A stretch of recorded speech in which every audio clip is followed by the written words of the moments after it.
अब महत्वपूर्ण यह है कि क्या इस विषय पर चर्चा होनी चाहिए या फिर चर्चा नहीं होनी चाहिए। इंडिगो फ्लाइट्स पे 10 मिनट भी चर्चा नहीं हुई, और वंदे भारत के 150 साल पूरे होने को लेकर चर्चा 10 से 12 घंटे चली। बेरोजगारी पे कोई चर्चा नहीं, गरीबी पे कोई चर्चा नहीं, हंगर भुखमरी पे कोई चर्चा नहीं, न्यूट्रिशन पे कोई चर्चा नहीं। खैर, अब चर्चा तो हो गई है।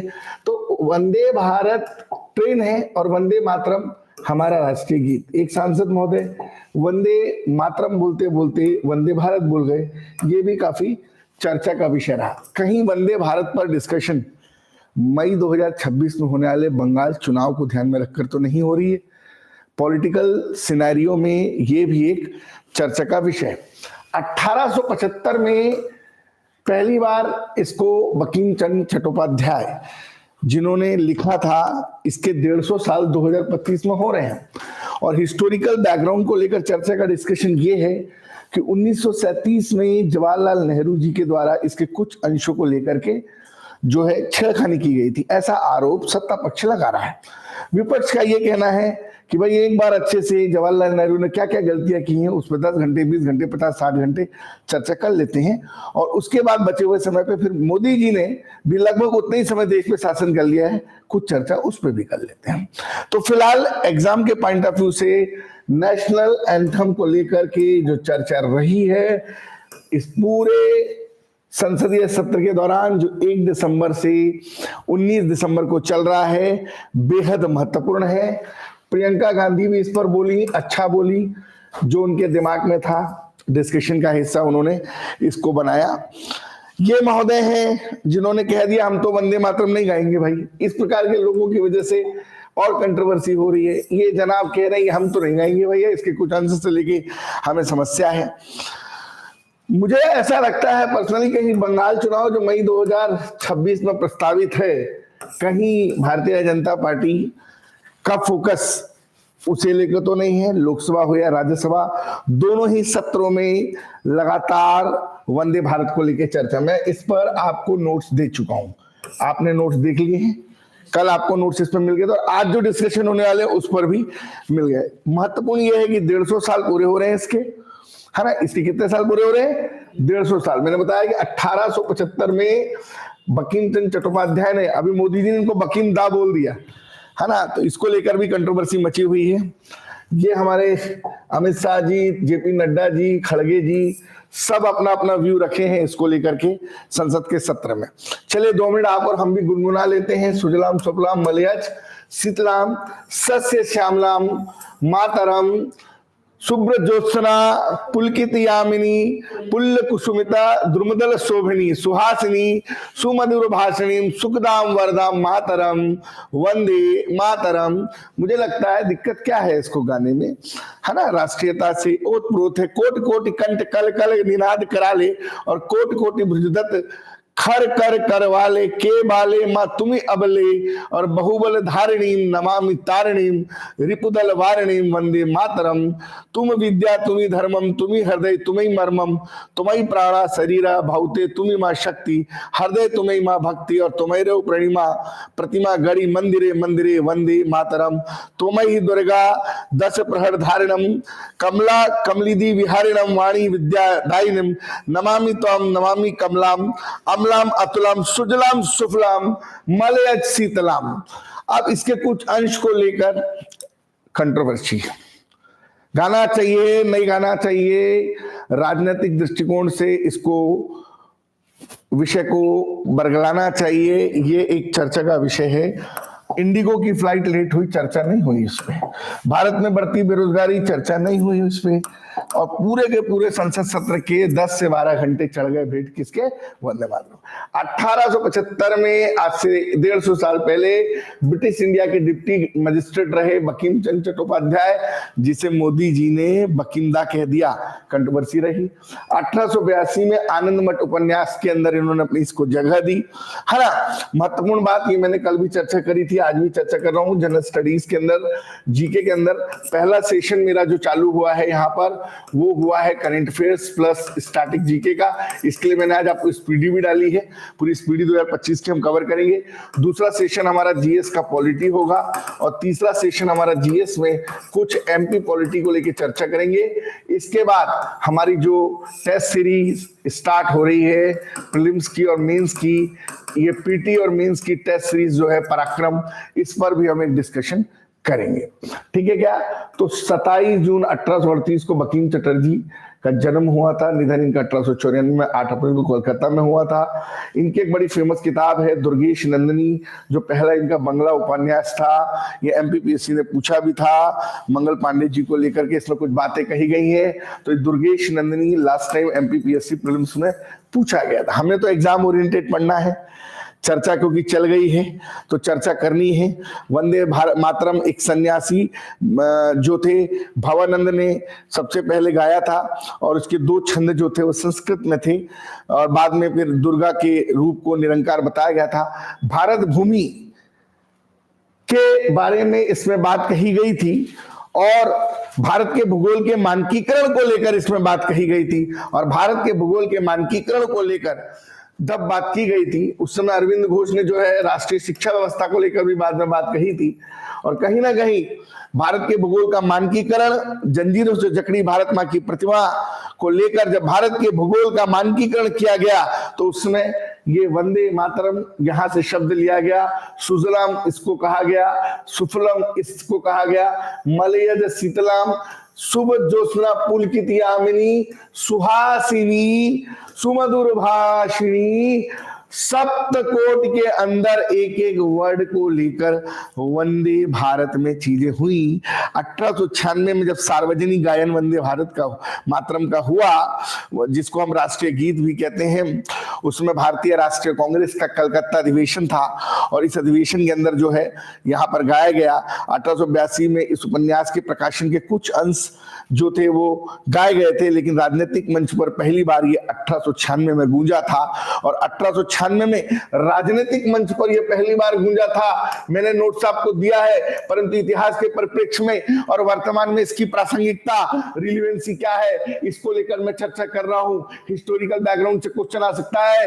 1886 में पहली बार कलकत्ता अधिवेशन में हेमचंद बनर्जी ने इसके कुछ अंश गाए थे, बाद में इसके मानक अंशों को गाया गया। 1905 का जब बंगाल विभाजन हुआ उसी समय अरविंद घोष ने जंजीरों से जकड़ी भारत मां की प्रतिमा देखी और जंजीरों से जकड़ी भारत मां की प्रतिमा देखी तो भूगोल के मानकीकरण को लेकर उनके मन में एक भाव पैदा हुआ।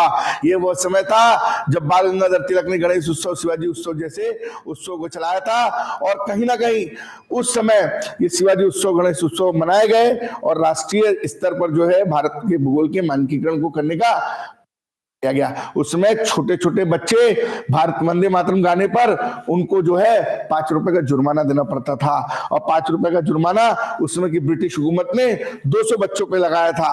और छोटे छोटे बच्चे जब भारतीय वंदे मातरम को गाते थे तो उनको 5-5 रुपए का जुर्माना देना पड़ता था।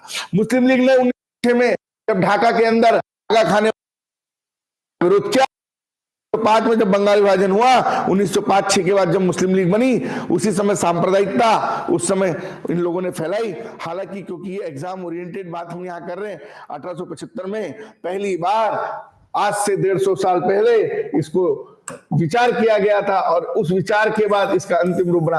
आज 2025 में 150 साल बाद 1870 में इसकी रूपरेखा रखी गई, 1875 में इसके कुछ अंशों को लिखा गया और तब से लेकर अब तक आप देख रहे हैं इस तरीके कहीं ना कहीं सिलसिलेवार घटनाक्रम आपके सामने आंखों के। BJP to mark the 115 years the Vande Mataram and nationalise resignations from the November 7, इन्होंने कहा हम 150 साल पूरे करने पर संसद में सत्र में जो है इस पर चर्चा करेंगे, इस पर डिस्कशन करेंगे। अब भैया इसको बिहार चुनाव के बाद बंगाल चुनाव से जोड़े नहीं जोड़े, पॉलिटिकल पार्टीज इसको लेकर के विवाद कर रहे हैं। ये हमारा नेशनल सॉन्ग है, इसका दर्जा हमारे नेशनल सॉन्ग का है। 150 साल पूरे हो रहे हैं, निश्चित तौर पर परीक्षा में प्रश्न बनेगा। 101 ईयर पूरे हो रहे हैं, 1875-2025 है ना। और ये बंकिम चंद्र चट्टोपाध्याय जी के द्वारा लिखा गया था। मैं बार बार कह रहा हूं, वंदे भारत भारत की आजादी का उद्घोष था, हर दौर में ये प्रासंगिक था, है, रहेगा। 1937 में इसका एक हिस्सा हटा दिया गया था, जिस भी कारण से हटाया गया उस टुकड़े करने का प्रयास किया गया था, और वंदे मातरम में इस विभाजन में, देश के विभाजन के भारत में बीज बोए थे। और कहीं ना कहीं राष्ट्र निर्माण में इस महामंत्र के साथ अन्याय क्यों हुआ, इस विभाजनकारी सोच को आज हम अगर सोच रहे हैं तो देश के सामने एक बड़ी चुनौती बनी हुई है। ऐसा मोदी जी ने भी हाल ही में अपने भाषण में कहा। मैं आपसे कहना चाहता हूं कि एग्जाम ओरिएंटेड चीजें हैं, राष्ट्रीय एकता का संदेश देना चाहिए, बंगाल चुनाव से जोड़ना मुझे लगता है कहीं ना कहीं राजनीतिक संकेत है। और जो भी हो, सबसे ज्यादा जो इस पूरे डिस्कशन पे तकलीफ हो रही है वो तृणमूल कांग्रेस को हो रही होगी, ममता बनर्जी को हो रही होगी, क्योंकि बंगाल में नवंबर के आसपास इलेक्शन है। अब तो समझ सकते हैं, है ना, शुभेंदु अधिकारी जो है भारतीय जनता पार्टी की तरफ से अधिकृत मुख्यमंत्री के प्रत्याशी हैं, ये मोहम्मद सलीम है। तो तमाम प्रकार का घटनाक्रम आपको दिख रहा है। हम मान के चल रहे हैं 7 मई 2026 के आसपास इलेक्शन कमीशन लगभग 5 साल पूरे होने पर इलेक्शन की घोषणा बंगाल में कर सकता है। 150 साल होने पर लोकसभा में चर्चा हुई, बाद में फिर राज्यसभा में चर्चा हुई, तमाम बातें हुई। प्रियंका गांधी ने भी अपना पक्ष रखा। उन्होंने कहा बंगाल का चुनाव आ रहा है मोदी जी, आप मोदी जी उसमें अपनी भूमिका निभाना चाहते हैं। तो मैं कहूं मोदी जी जो पीएम नहीं रहे, या जो पहले पीएम थे जवाहरलाल नेहरू, जितना उन्होंने शासन किया उतना ही शासन आपने भी कर लिया। तो ये राजनीतिक चर्चा वहां पर वंदे मातरम को लेकर हुई। हमें उस पॉलिटिकल सिनेरियो, पॉलिटिकल स्टेटस पे नहीं जाना है। हम तो सिर्फ इतना कहना चाहते हैं कि ये बंकिम चंद्र चट्टोपाध्याय, रविन्द्रनाथ टैगोर की जो बंगाल की भूमि है ना, कहीं ना कहीं हमारे राष्ट्रीय स्तर पर इनका आंदोलन में योगदान रहा है, उसको समझना चाहिए। और इस प्रकार के जो लोग हैं जो कह रहे हम वंदे मातरम नहीं गाएंगे, हम मन को वंदे मातरम नहीं गाएंगे, हमको पूरे वंदे मातरम गाने में तकलीफ है, तो इनके बारे में थोड़ा सोचना चाहिए। और मैं ये कहता हूं भाजपा के लोग हर बात का श्रेय लेना चाहते हैं, जो महापुरुष इनके नहीं है उनको भी कब्जाने की कोशिश करते हैं। इनकी बातों से लगता है कि वंदे मातरम इन्हीं का बनाया हुआ गीत है, ऐसा नहीं है। वंदे मातरम पूरे देश का है, किसी राजनीतिक पार्टी का नहीं है, कोई बीजेपी का नहीं है, कांग्रेस का नहीं है। वंदे मातरम बंकिम चंद्र चट्टोपाध्याय ने लिखा है। तो भैया ये सब चीजें हैं, इसको हम नॉन पॉलिटिकल देखें। और कुछ लोगों का ये भी कहना है भैया इंडिगो की फ्लाइट में 434 फ्लाइट और 5600 पायलट होने के बाद 1400 फ्लाइट कैंसिल करना पड़ा। भैया इस पे भी चर्चा कर लो, है ना। ये इंडिगो वाले बोल रहे कि भैया इस पे भी चर्चा कर लो थोड़ी सी। 65% मार्केट प्लेयर एक आदमी को मत बनाओ, वरना देश की स्थिति खराब हो जाएगी। और ठीक है, वंदे मातरम पे चर्चा करिए, अच्छी बात है, थोड़ी सी चर्चा इंडिगो पे भी कर लो अमित शाह जी, है ना। तो राज्यसभा में भी मंगलवार को इस पर चर्चा हो गई, लोकसभा में भी चर्चा हो गई। मैं मानता हूं कि जवाहरलाल नेहरू ने 1937 में वंदे मातरम के कुछ अंश को हटा के 2 अंतरों को मान्यता दी। उस समय तुष्टिकरण की राजनीति हो सकता है शुरू हो गई। अमित शाह ने कहा कि इस प्रकार के फैसलों को आगे चलकर देश के विभाजन का रास्ता तैयार होगा, और कहीं ना कहीं वंदे मातरम को पूरी तरीके से स्वीकार करना पड़ेगा, वरना भारत का विभाजन जो हमने देखा वैसी स्थिति दोबारा देखने को ना मिले। तो कहीं ना कहीं वंदे मातरम को लेकर पूरा देश का माहौल गरमाया हुआ है। कुछ लोग इसको बंगाल चुनाव से देख रहे हैं, कुछ लोग बीजेपी कांग्रेस से देख रहे हैं। फिलहाल गृह मंत्री का क्या स्टेटमेंट है आप भी पढ़ लीजिए, उन्होंने क्या कहा है, क्यों कहा है। बहुत कुछ आपको इनके कहने से समझ में आ जाएगा। बकीम बाबू बंगाल में पैदा हुए, बंगाल में रचना की, आनंद मठ से समाया, आनंद मठ बंगाल उनका बैकग्राउंड है, दुनिया भर में आजादी के दीवाने थे, गुणगान किया, सरहद के पार ये किया वो किया, जो भी उन्होंने बात बोली है माननीय गृह मंत्री अमित शाह जी ने, उसको भी समझिए। और कुल मिलाकर मैं आपसे कहना चाहता हूं कि भैया वंदे मातरम पर चर्चा करो, लेकिन थोड़ी सी देश की इकोनॉमी पे भी चर्चा कर लो। काय पे चर्चा कर लो? इंडियन इकोनॉमी पे भी चर्चा कर लो, है ना। अब ये भैया 1896 में कांग्रेस के कलकत्ता अधिवेशन में पहली बार इसको गाया गया, ये वाली लाइन को अंडरलाइन कर लो। रहमतुल्ला सयानी इस समय कांग्रेस के अध्यक्ष थे। ये आनंद मठ है जहां 1882 से इसको लिया गया, 7 साल बाद 1875 के बाद। दोनों बातें सन्यासी विद्रोह से प्रभावित होकर। इस बात को जरा प्लीज आप सब यहां पर नोट कर लीजिए, बेहद इंपॉर्टेंट पॉइंट है। परीक्षा के दृष्टिकोण से ही मैं एक एक महत्वपूर्ण पॉइंट पे, एक एक महत्वपूर्ण चीजों पर आपको डिटेल में डिस्कशन करवा रहा हूं, और उम्मीद करता हूं कि जो चीजें मेरे द्वारा यहां बताई जा रही हैं आपको, आई होप कि वो आप बेहतर तरीके से कर लेंगे। ठीक है क्या, कोई दिक्कत? सबसे महत्वपूर्ण बात, इंडिगो पे चर्चा क्यों नहीं हुई? सिर्फ वंदे मातरम पर चर्चा हो रही है, ये क्या उचित है अनुचित है, इस पर आप सोचिएगा, ये आपका काम है। मैं तो एग्जाम ओरिएंटेड पढ़ाता हूं, एग्जाम ओरिएंटेड पढ़ाने के लिए जाना जाता हूं। परीक्षा में क्वेश्चन आ जाएगा, जब पहली बार 1896 में गाया गया था भैया, तो उस समय जो थे कांग्रेस के अध्यक्ष कौन थे, पहले मुस्लिम थे, क्या नाम है उनका, देख लीजिए आप, यस। और ये 1875 में लिखा गया था, ये बार बार मैं कह रहा हूं, और मैं नोट्स ऑलरेडी दे चुका हूं, लेकिन फिर भी कुछ लेक्चर्स की बातें आप देखेंगे, जो मेरी स्लाइड्स होती हैं और जो मेरे नोट्स होते हैं उसमें थोड़ा सा अंतर होता है। दिख रहा है आपको अंतर? क्लास को समझ पा रहे हैं आप? बिल्कुल समझ में आएंगी अगर आपका दृष्टिकोण पॉजिटिव है तो चलिए आगे बढ़ते हैं।